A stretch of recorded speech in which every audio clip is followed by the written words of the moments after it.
What's up everybody, Trollman Gaming here. So I'm finally back. It's been a while. Good to be, making videos again on YouTube and stuff after a 3-week holiday that I've been on, of course. So hope to see you all back on Twitch in the evenings as usual, as well. But for now, now that I'm back, I kind of wanted to make, I guess, a list, on the games that are coming out at the end of this year, because I realized there's a lot coming out. I kind of made a list for myself, the games that I really want to get and stuff, and there's just a bunch coming out. The stuff I'm not even gonna mention in this top 5 today is like, Deus Ex, which I really want to try out, my very first Deus Ex game. South Park is coming out, Call of Duty, PlayStation VR, all that kind of stuff. So it's quite exciting, but I thought today I would make a video of the top 5 games that I definitely need to get, in the fall of this year. So that's what this video is going to be about. I'd say let's just immediately, get back into the list, get back into the videos, of course, and then yeah, let's start off here. So at number 5, I put Watch Dogs 2. Now this is the thing, I'm not feeling like that much hype for Watch Dogs 2, even though I really like the original. That's really the reason why the second game is in the list, is because where a lot of people hated or didn't like Watch Dogs 1 as much, thought it was a disappointing game and stuff, I actually really enjoyed it. I thought it was a great game, had a lot of fun playing it, put like 60 hours into it to get the Platinum Trophy, and therefore, Watch Dogs 2, I'm just looking forward to the gameplay. At the same time, the direction they're kind of going into seems to be more like GTA, which is what I guess many people wanted initially, but me myself maybe not as much. So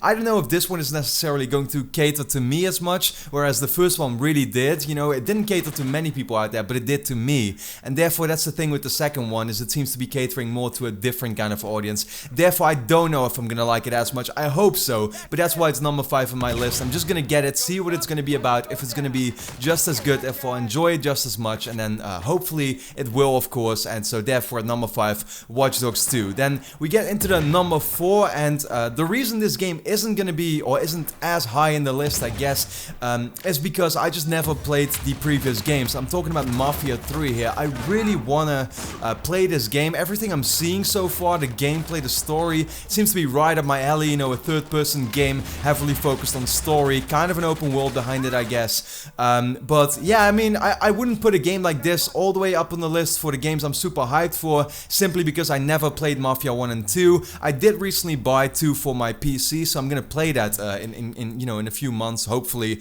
before the third one comes out. I think it comes out really soon already, so I need to get on that, play Mafia 2. I'll probably really enjoy that one, and it's gonna get me more excited to play the third one for sure. But everything I'm seeing so far, and seeing how excited other people are too, is making me more and more excited for, this third game coming out. So I'm definitely gonna look into it, and hopefully I'll become a really big fan of the series there, because I do think, once again, it's a game that is really gonna be suited towards me, to people that, I myself really enjoy good stories and stuff, and third-person shooters are also my favorite genre, pretty much. So yeah, number 4, Mafia 3. Then at number 3, I was actually surprised that this game is still coming out, at the end of this year. That's steep. It was, of course, recently announced by Ubisoft at E3.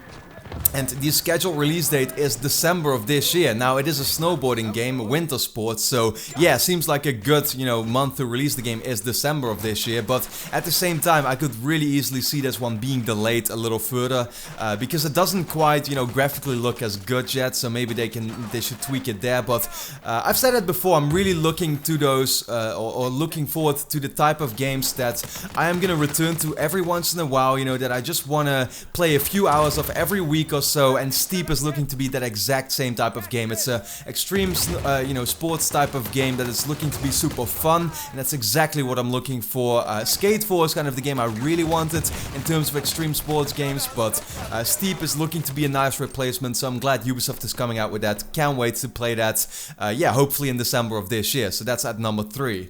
Then at number 2, it's simply going to be my go-to multiplayer game, and I'm sure it's going to be for many others as well. It's, of course, Battlefield 1. I don't need to say much about this one. I've been a big fan of Battlefield games for over 5 years now already. Played Battlefield 3, 4, Bad Company 2, 1943, the remake, of course, and had a lot of fun with that, with those games. Put hundreds and hundreds of hours into all of them combined. So there's no doubt that Battlefield 1, I'm gonna be playing it a lot on PS4.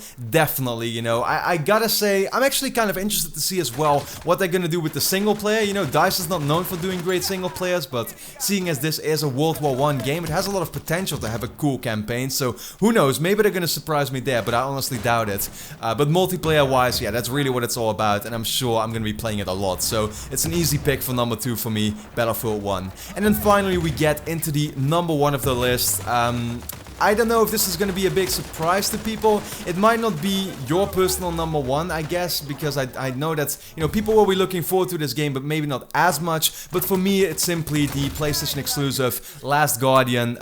Yeah, I don't know what it is, but it just seems to be really appealing to me. Everything they've shown off so far, it's looking to be a really emotional kind of story, of course, by the creators of Shadow of the Colossus and Ico, which I never played myself, and therefore, you know, this is, of course, a standalone game. You don't need to have played those to be looking forward to this one, or to, you know, to really understand what's going on. So, it's simply, once again, that emotional story between the boy and the creature and stuff that they've shown off so far. The music looks great. What I've heard, you know, what I've heard so far from critics, I guess, is that the game maybe feels a little outdated and doesn't play as great because it has been in development for so long.